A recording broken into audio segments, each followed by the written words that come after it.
Hello everyone, welcome to our channel Optimal Study। 2020 সবথেকে বড় দুঃস্বপ্ন আমাদের কোভিড-19 বা করোনা ভাইরাস।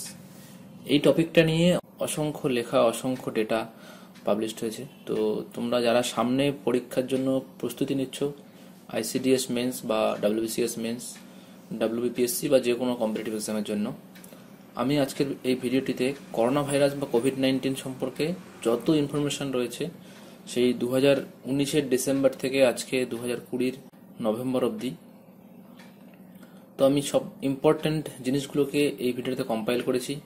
বেশিক্ষণ লাগবে না, তোমরা একবার পুরো ভিডিওটা দেখো, তো তোমাদের অনেক কিছু জিনিস এক জায়গায় তোমরা পেয়ে যাবে। সমস্ত ইনফরমেশন আপডেটেড রয়েছে, তো তোমাদের রাইটিংয়ের ক্ষেত্রে বা যে কোনো কারেন্ট অ্যাফেয়ার্স যদি আসে এই টপিক থেকে তোমাদের হেল্প করবে, এবং আশা করি এই টপিক থেকে তোমাদের যে কোনো পরীক্ষায় কোশ্চেন থাকবেই, কেননা 2019-20 এটা সব থেকে বড় ঘটনা। তো সময় নষ্ট না করে শুরু করছি। আর শুরু করার আগে আমার রিকোয়েস্ট, যদি আমাদের চ্যানেলটি সাবস্ক্রাইব করা না থাকে, চ্যানেলটিকে অবশ্যই সাবস্ক্রাইব করো, ভিডিওটি ভালো লাগলে লাইক করো, বন্ধুদের সাথে শেয়ার করে দিও। শুরু করছি কোভিড-19 বা করোনা ভাইরাস নিয়ে আজকের ভিডিও। প্রথমে আমরা নামগুলো দেখি। প্রথমে এটাকে বলা হতো নোভেল করোনা ভাইরাস। তো এই যে নোভেল করোনা ভাইরাস বা কোভিড-19, এর ডিজিজটা বা রোগটার নাম হচ্ছে করোনা ভাইরাস ডিজিজ অথবা কোভিড-19।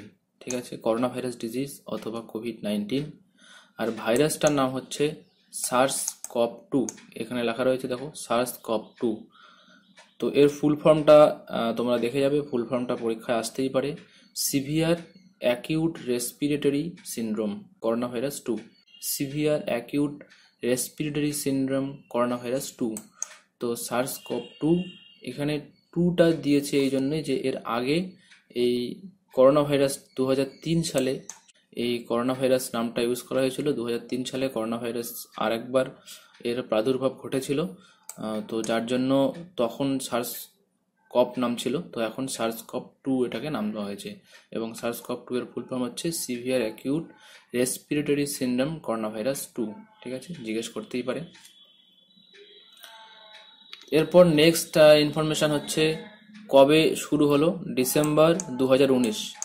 2019 সালের ডিসেম্বর মাসে চীনের হুবেই প্রদেশ, ঠিক আছে, হুবেই প্রদেশের উহান, হুবেই এর রাজধানী হচ্ছে উহান। তো হুবেই প্রদেশের উহান শহরে প্রথম করোনা ভাইরাস এর প্রাদুর্ভাব ঘটেছিল ডিসেম্বর 2019-এ। ঠিক আছে, তো এখান থেকে কোশ্চেন জিজ্ঞাসা করতেই পারে, বা তোমার রাইটিং স্কিলে এই সমস্ত ইনফরমেশন অবশ্যই ইউজ করতে পারো। এরপর ইন্ডিয়াতে কবে প্রাদুর্ভাব ঘটলো। ইন্ডিয়াতে হচ্ছে 2020 সালের 30শে জানুয়ারি। 2020-র 30শে জানুয়ারি ভারতের হচ্ছে কেরলের একজন স্টুডেন্ট, মহিলা শিক্ষার্থী, তিনি হুবেই শহরে পড়াশোনা করতেন, সেখানকার বিশ্ববিদ্যালয়ে। তিনি কেরলে ফিরে আসার পর তার শরীরেই প্রথম করোনা ভাইরাস ধরা পড়ে ভারতে। তো এরপর থেকেই তোমরা জানো মোটামুটি সমস্ত দেশ ছেয়ে গেছে করোনা ভাইরাস। তো সেই জিনিসগুলো আমি বেশি যাচ্ছি না, আমি শুধুমাত্র তোমাদের ইম্পর্টেন্ট পয়েন্টগুলি তোমাদের সাথে শেয়ার করব। এখানে আমি ইংলিশ বাংলা দুটোই দিয়েছি, তো সমস্ত স্টুডেন্টদের জন্য এই ভিডিওটি হেল্পফুল হবে। এদিকে আমি ইংলিশ দিয়েছি, এদিকে বাংলা দিয়েছি। নেক্সট হচ্ছে ভাইরাসের লক্ষণগুলো কি। আশা করি আর এটা বলতে হবে না, ঠিক আছে, সবাই জানো। জ্বর, কাশি, পেশি ব্যথা, ক্লান্তি, শ্বাসকার্যের সমস্যা, নিউমোনিয়া বা ফুসফুসের সংক্রমণ, এবং শেষ পর্যায়ে ইনফেকশনের ফলে মৃত্যু পর্যন্ত ঘটছে। এবার আমি পরিসংখ্যান দেখাবো, এই অবধি কতজনের সংক্রমণ হয়েছে, কতজনের মৃত্যু হয়েছে। এই এক্স্যাক্ট ডেটা কখনো দরকার নেই, এখানে একটা জাস্ট ব্রিফ তোমাদের একটা আইডিয়া থাকা দরকার যে এখন কি স্ট্যাটাস রয়েছে। তো ভারতের মধ্যে দেখো কতজনের মৃত্যু হয়েছে এই অবধি, এটা 14ই নভেম্বর আমি এগুলো নিয়েছি, 14 নভেম্বর পর্যন্ত এই ডেটা রয়েছে। তো এখন কিন্তু বেশি বাড়ছে না, এখন খুব অল্প অল্প করেই বাড়ছে, সংক্রমণ অনেক কম।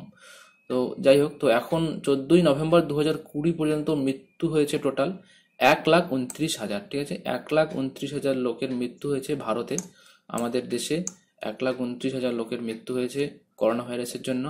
আর ইনফেকশন এই অবধি হয়েছে 87 লাখ। 87 লাখ লোক টোটাল ইনফেক্টেড হয়েছে, তার মধ্যে 81 লক্ষ লোক অলরেডি রিকভার্ড হয়ে গেছে। ঠিক আছে, 81 লক্ষ লোক রিকভার্ড হয়ে গেছে, 87 লক্ষ লোক টোটাল ইনফেক্টেড হয়েছে, 1,29,000 লোকের টোটাল মৃত্যু হয়েছে। এবং ওয়ার্ল্ড ওয়াইড যদি আমরা দেখি তাহলে 5 কোটি লোকের ইনফেকশন হয়েছে। টোটাল 5,38,00,000 লোকের মধ্যে এই ভাইরাসটা ছড়িয়েছে এবং সুস্থ হয়েছে 3 কোটি লোক। ঠিক আছে, দেখো সুস্থতার হার অনেকটাই বেশি, সুস্থ হয়েছে 3 কোটি লোক। এবং বিশ্বজুড়ে টোটাল মৃত্যু হয়েছে 13 লক্ষ লোক। বিশ্বজুড়ে টোটাল মৃত্যু হয়েছে 13 লক্ষ লোক, তার মধ্যে 1,29,000 লোক ভারতেই মৃত্যু হয়েছে। এবং মৃত্যুর হার দেখো খুবই কম, মৃত্যুর হার এই মুহূর্তে 1.4747। তো 1.47% হচ্ছে মৃত্যুর হার, এটা ক্রমাগত কমে যাচ্ছে এবং বিশ্বে অন্য দেশের তুলনায় ইন্ডিয়ায় মৃত্যুর হার অনেকটাই কম। এরপর আমি এই কোভিড-19-এর এফেক্ট নিয়ে একটু বলছি। এফেক্ট তোমরা সবাই জানো, এখানে জাস্ট একটু আমি ওয়ার্ডগুলো ইউজ করে লিখেছি, তোমাদের এগুলো হেল্প করবে। সামাজিক, শিক্ষা, অর্থনীতি, রাজনীতি, কৃষি, মনস্তাত্ত্বিক স্তর সব ক্ষেত্রেই এর বিধ্বংসী প্রভাব রয়েছে আমরা দেখতে পাচ্ছি কোভিড-19-এর জন্য। তো এখানে বাংলা ইংলিশ দুটোই রয়েছে, তোমরা এদিকে ইংলিশটাও পড়ে নিও। Educational, social, economical, political, agricultural, psychological, in all levels it effects adversely. Next slide যাচ্ছি। এবার কবে কবে কি হয়েছিল দেখো। জনতা কারফিউ নিশ্চয়ই মনে পড়ে গেছে। জনতা কারফিউ 22শে মার্চ ঘোষণা করেছিলেন প্রধানমন্ত্রী নরেন্দ্র মোদী। তো 22শে মার্চ আমাদের জনতা কারফিউ ঘোষণা হয়েছিল একদিনের জন্য। তারপর 14ই মার্চ থেকে 21 দিনের জন্য লকডাউনের সিদ্ধান্ত নিয়েছিল ভারত সরকার এবং লকডাউন পালিত হয়েছিল। তো এই দুটো ডেট মনে রাখতে পারো।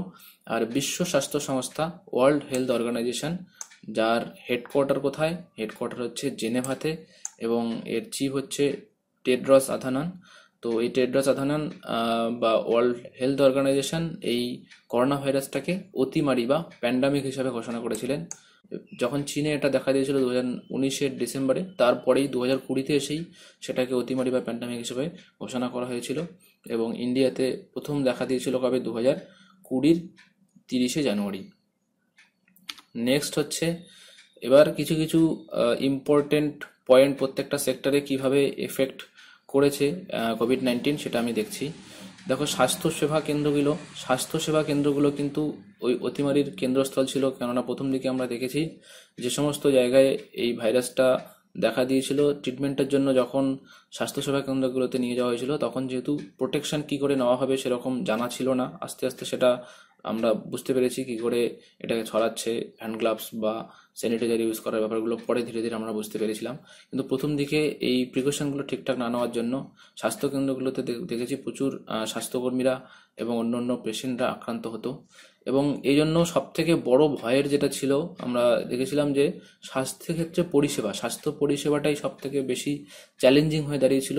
ইভেন ইউরোপিয়ান যে কান্ট্রিগুলো, ইতালি, ইউকে এবং আমেরিকাও এই হেলথ সেক্টরে ইনফ্রাস্ট্রাকচারের জন্য অনেকটাই চিন্তিত হয়ে গেছিল। এবং অনেক বেশি মৃত্যুর একটা কারণ কিন্তু এটাই যে হেলথ সেক্টর বা ইনফ্রাস্ট্রাকচারের দিক থেকে ওই কান্ট্রিগুলো তাকে মোকাবেলা করতে পারেনি। এবং ইন্ডিয়ার ক্ষেত্রে জিনিসটা খুবই চিন্তাজনক।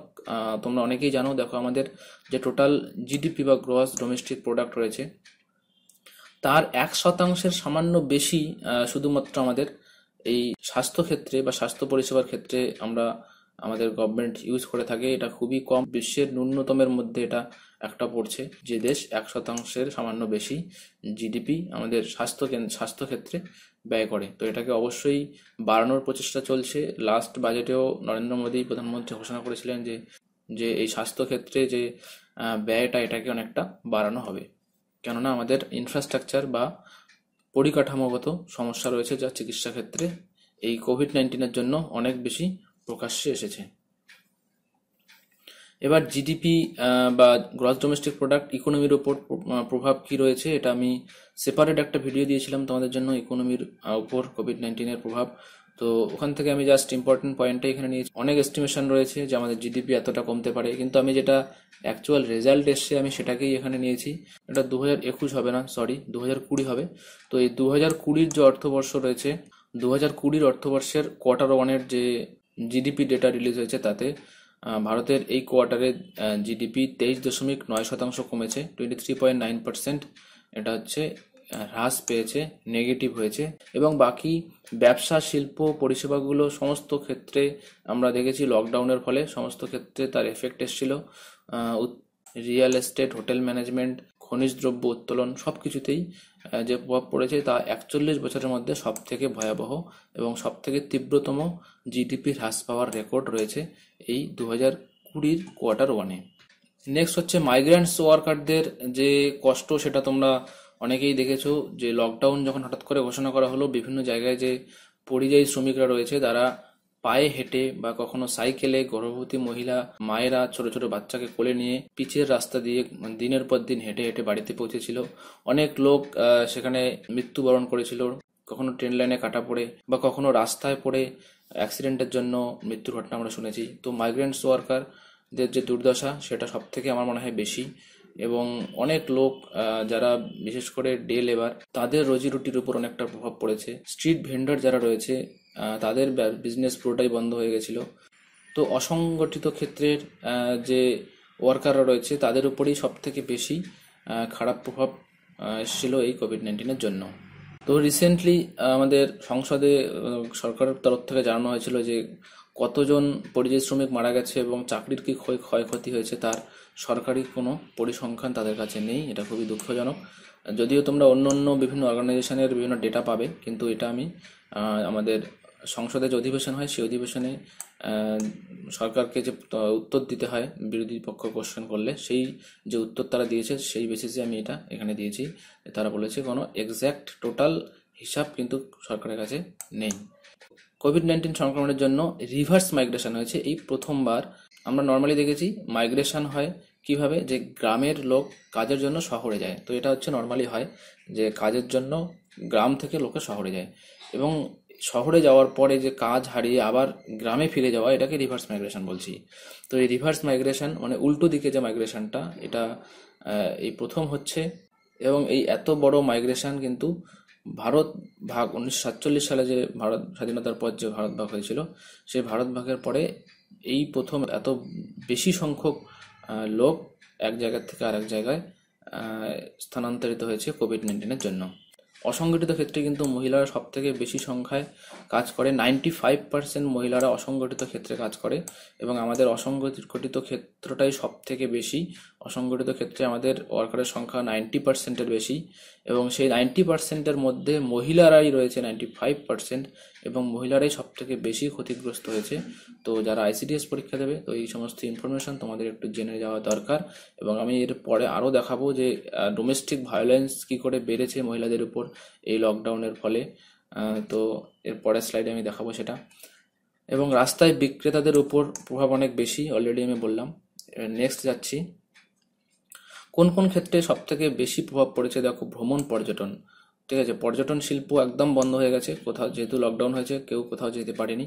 পর্যটন শিল্প, real estate sector, manufacturing sector খুবই বাজেভাবে ইম্প্যাক্টেড হয়েছে। অটোমোবাইল প্রোডাকশন, গাড়ি ঘোড়ার প্রোডাকশন অনেকটা বন্ধ হয়ে গেছিল। তো এই সমস্ত ক্ষেত্রে যেখানে অনেক বেশি লোক একসাথে কাজ করে সেগুলো অনেক বেশি প্রভাবিত হয়েছিল। শিক্ষা ব্যবস্থায় অনেক বেশি প্রভাব পড়েছে। এই যে জেনারেশনের যে বাচ্চারা যারা স্কুল বা কলেজে পড়ছে, তারা কিন্তু এর শিকার হয়েছে অনেকটাই বেশি করে, কারণ স্কুল কলেজ বন্ধ হওয়ার জন্য তাদের অনেকটা সময় কিন্তু ঘরে বসে থাকতে হয়েছে। ওয়ার্ল্ড ব্যাংকের একটা আমি রিপোর্ট পড়লাম, সেটাতে বলা হচ্ছে যে এই জেনারেশনের যে বাচ্চারা, তারা হয়তো আইকিউ এর দিক থেকে বা এবিলিটির দিক থেকে অনেকটা পিছিয়ে থাকবে। জানি না কতটা সত্যি হবে এটা, কিন্তু ওয়ার্ল্ড ব্যাংক এটা বলছে যে যেহেতু তারা একটা ইম্পর্টেন্ট ফেজ তাদের লাইফের তারা ঘরে কাটালো এবং স্কুল থেকে তারা বঞ্চিত থাকলো, শিক্ষা ব্যবস্থা থেকে বঞ্চিত থাকলো। বিশ্বজুড়ে পারিবারিক হিংসার মামলা বৃদ্ধি পেয়েছে, ঠিক আছে, একটু আগে যেটা বললাম তোমাদের। এবং এবং ভারতেও যে ডোমেস্টিক ভায়োলেন্সের মামলা, তার সংখ্যা বৃদ্ধি পেয়েছে, এবং তা লাস্ট 10 বছরের বেশি। তো এটা একটা নিউজে এসেছিল। এবং আত্মহত্যার রেট অনেক বেড়ে গেছে, সুইসাইড রেট বেড়ে গেছে। অনেক মানসিক রোগ দেখা দিচ্ছে লোকের মধ্যে, অনেকেই ডিপ্রেসড হয়ে যাচ্ছে খুব সহজেই। এবং আমরা দেখেওছি অনেক সুইসাইডের নিউজ আমরা নিউজ পেপারে পড়েছি, সুশান্ত সিং রাজপুত থেকে শুরু করে অনেক টিভি অ্যাক্টর, অনেক সিনেমা অ্যাক্টর আত্মহত্যা করেছিল। এই জন্যই 2019-20 কোভিড-19 আমাদের জন্য একটা দুঃস্বপ্ন। এই সমস্ত নেগেটিভের মধ্যেও কিন্তু পজিটিভ কিছু জিনিস আমরা দেখতে পেয়েছি। তো এই পজিটিভগুলো কি কি? পজিটিভগুলো হচ্ছে দেখো, বিশেষজ্ঞরা বলছে কয়েক দশক পরে গঙ্গার জল পান করার মতো উপযুক্ত হয়েছে, ঠিক আছে। তো এই যে দূষণ কমে গেছে, বিভিন্ন শিল্প কলকারখানা, পলিউশন, গাড়ি ঘোড়ার দূষণ, এগুলো কমার ফলে পরিবেশ নিজেকে রিভাইভ করার একটা টাইম পেয়েছে। আমরা যে ক্রমাগত পরিবেশকে দূষণ করে যাচ্ছিলাম, তার মধ্যে একটা এই যে বিরতি চলে এসেছিল, যার জন্য গঙ্গার জল পান করার মতো উপযুক্ত হয়েছে, যা নমামি গঙ্গা প্রজেক্টও করতে পারেনি। নমামি গঙ্গা প্রজেক্ট আমরা জানি কত সালে এসেছিল, 2014 সালে প্রধানমন্ত্রী নরেন্দ্র মোদী লঞ্চ করেছিল গঙ্গা নদীকে পরিষ্কার করার জন্য, কিন্তু সেই প্রজেক্ট যা করতে পারেনি, এই কোভিড-19 লকডাউন সেটা করে দেখিয়েছে। এবং অন্য অন্য পরিবেশের যে গুণগত মান, বাতাসের বা এয়ার পলিউশন কমে গেছে, বাতাসের গুণগত মান বৃদ্ধি পেয়েছে। দিল্লিতে যে পলিউশনের সমস্যা, এয়ার কোয়ালিটি ইন্ডেক্স AQI বা বাতাসের গুণগত মান অনেকটা ভালো হয়েছিল, নদীর জল পরিষ্কার হয়ে গেছিল। তো পরিবেশের এই সমস্ত রিভাইভাল কিন্তু আমরা দেখতে পেয়েছি এই কোভিড-19 লকডাউনের জন্য। তারপর আরেকটা দিক যেটা ডেভেলপ করেছে সেটা হচ্ছে আমাদের ডিজিটাল প্রযুক্তি। এই কোভিড-19 লকডাউনের জন্য ডিজিটাল প্রযুক্তি অনেক বেশি বৃদ্ধি পেয়েছে, যেটা 2015-তে আমাদের প্রধানমন্ত্রী নরেন্দ্র মোদী যে ডিজিটাল ইন্ডিয়া ইনিশিয়েটিভ নিয়েছিলেন, তো লকডাউনের পরে যেন এটা পূর্ণতা পেয়ে গেল। করোনা ভাইরাসের জন্য স্কুলের থেকে শুরু করে স্কুল, কলেজ, অফিস সমস্ত ধরনের ক্লাস আমরা অনলাইনে দেখেছি। ডাক্তারের পরামর্শ, জুডিশিয়াল কাজকর্ম সমস্ত কিছু কিন্তু ইন্টারনেটের মাধ্যমে শুরু হয়ে গেছে, এবং অনলাইন যে ইউজ করার প্রবণতা লোকের মধ্যে অনেক বেড়ে গেছে। কিন্তু যদিও এখানেও একটা কোশ্চেন থেকে যাচ্ছে যে আমাদের গ্রামের যে পপুলেশন রয়েছে, যাদের এখনও এই ডিজিটাল ইন্ডিয়ার ইনফ্রাস্ট্রাকচার পৌঁছয়নি, তারা কতটা উপভোগ করতে পেরেছে সেটা যদিও এখনও কোশ্চেনেবল। কিন্তু ওভারঅল ডিজিটাল প্রযুক্তি কিন্তু কোভিড-19-এর ফলে অনেকটা বেড়েছে। এবার আসছি ভ্যাকসিনের অসংখ্য নিউজ তোমরা দেখতে পেয়েছো। প্রত্যেক দিনই আমরা দেখেছি নতুন ভ্যাকসিন এলো, কিন্তু এখনো অবধি যেটা ওয়ার্ল্ড হেলথ অর্গানাইজেশন বা হুয়ের যে সাইট রয়েছে, সেখানে তোমরা দেখবে এখনো অবধি কিন্তু অফিসিয়ালি কোনো ভ্যাকসিন জনসাধারণের জন্য বিলি করা শুরু হয়নি। বিভিন্ন গবেষণা চলছে, মোটামুটি 150টারও বেশি ভ্যাকসিন ডেভেলপড হচ্ছে বিশ্বজুড়ে। তার মধ্যে সব থেকে বেশি যেটা অ্যাডভান্স স্টেজে রয়েছে বা সব থেকে বেশি আশাজনক রয়েছে, সেটা হচ্ছে স্পুটনিক 5 বাই রাশিয়া এবং ফাইজার অ্যান্ড বায়োটেক। এই দুটো হচ্ছে US বেসড কোম্পানি। তো ফাইজার এবং বায়োটেক কোম্পানি যে যে ভ্যাকসিনটা বের করেছে, সেটা বলেছে ফেজ 3 ট্রায়াল হয়ে গেছে, এটার 90%-এরও বেশি এফেক্টিভ, এবং এটার উপর সব থেকে বেশি আশা এখন। এবং এই যে ভ্যাকসিনটা রয়েছে, সেই ভ্যাকসিনটা হচ্ছে করোনা ভাইরাস বা কোভিড-19-এর SARS-CoV-2 যে ভাইরাস রয়েছে, তার কিছু এমআরএনএ ম্যাটেরিয়াল, এমআরএনএ হচ্ছে মেসেঞ্জার রাইবোনিউক্লিক অ্যাসিড, কিছু এমআরএনএ নিয়ে সেটাকে প্রসেস করে হিউম্যান সেলে ঢোকানো হবে। এমআরএনএ থেকেই ভ্যাকসিনটা তৈরি করা হয়েছে এই ফাইজার এবং বায়োটেক দ্বারা। তো এটা হচ্ছে ফেজ 3 যে ট্রায়াল, সেটা 90%-এর বেশি সাকসেস হয়েছে, তারা এটা বলে দিয়েছে, এবং অনেক দেশ এটা অর্ডার করা শুরু করেছে। এবং তার আগে স্পুটনিক 5 যেটা রাশিয়া ডেভেলপ করেছিল, তো সেটা কিন্তু এমআরএনএ দিয়ে নয়, সেটা হচ্ছে একটা প্রোটিন পার্ট, স্পাইক প্রোটিন। আমরা করোনা ভাইরাসের যদি ছবিটা দেখবো, তো বাইরের দিকে একটা স্পাইক আমরা এরকম দেখতে পাই। তো এই স্পাইকের যে প্রোটিন, সেই প্রোটিনটা থেকে এই ভ্যাকসিনটা তৈরি করা হয়েছে। তো এই প্রোটিনের মধ্যেই কিন্তু এমআরএনএ লুকিয়ে থাকে, বায়োলজির জিনিস। তো এই প্রোটিন, এই স্পাইক প্রোটিন থেকে স্পুটনিক 5 যে ভ্যাকসিনটা, সেটা রাশিয়া ডেভেলপ করেছে, এবং অনেককেই এটা অ্যাপ্লাই করা হয়েছে। ইনফ্যাক্ট দুটো ভ্যাকসিনই অনেকের উপর প্রয়োগ করা হচ্ছে, এবং অনেক কান্ট্রিতে এটা ডিস্ট্রিবিউটও করা হচ্ছে, কিন্তু হুয়ের তরফ থেকে অফিসিয়ালি কিছু এখনো অ্যাকসেপ্ট করেনি। তো স্পুটনিক 5 যেটা ছিল, ওটা কিন্তু ফেজ 3 যে ট্রায়ালটা, সেটা নেয়নি। তো যখনই ফাইজার এবং বায়োটেক এরা ফেজ 3 ট্রায়াল, জাস্ট ওই লাস্ট উইকের কথাই বলছি, যখন তারা ঘোষণা করলো যে ফেজ 3 ট্রায়ালে 90%-এর বেশি ইফেক্টিভ তারা পেয়েছে তাদের ভ্যাকসিনটা, তখন স্পুটনিক 5 যে ভ্যাকসিনটা রয়েছে, তারাও রাশিয়ার, তারাও মোটামুটি 20 জন লোকের উপর এই ফেজ 3 ট্রায়াল করে তারাও জানিয়ে দিয়েছে যে অনেকটাই সাকসেসফুল, 92%-এরও বেশি। তো যাই হোক, এটা অনেক কম লোকের উপর তারা অ্যাপ্লাই করেছে। তো যেটাই হোক, এই দুটো ভ্যাকসিন কিন্তু অনেকটা আপগ্রেডেড স্টেজে রয়েছে। হয়তো 2021 সালের মাঝামাঝি আমরা ভ্যাকসিন পেয়ে যাব বলে হুও বা ওয়ার্ল্ড হেলথ অর্গানাইজেশনও বলছে। তো এই হলো টোটাল কোভিড-19 বা করোনা ভাইরাস নিয়ে আমি যতটা ইনফরমেশন কালেক্ট করতে পেরেছি। তো আশা করি তোমাদের ভিডিওটা হেল্প করবে। আরও যদি কোনো ইনফরমেশন তোমাদের মনে হয়ে থাকে যে আমি মিস করলাম কিন্তু ইম্পর্টেন্ট, কমেন্টে এসে জানিয়ে দিও, আমারও জানা হবে। শেষ করছি এখানেই। Thank you.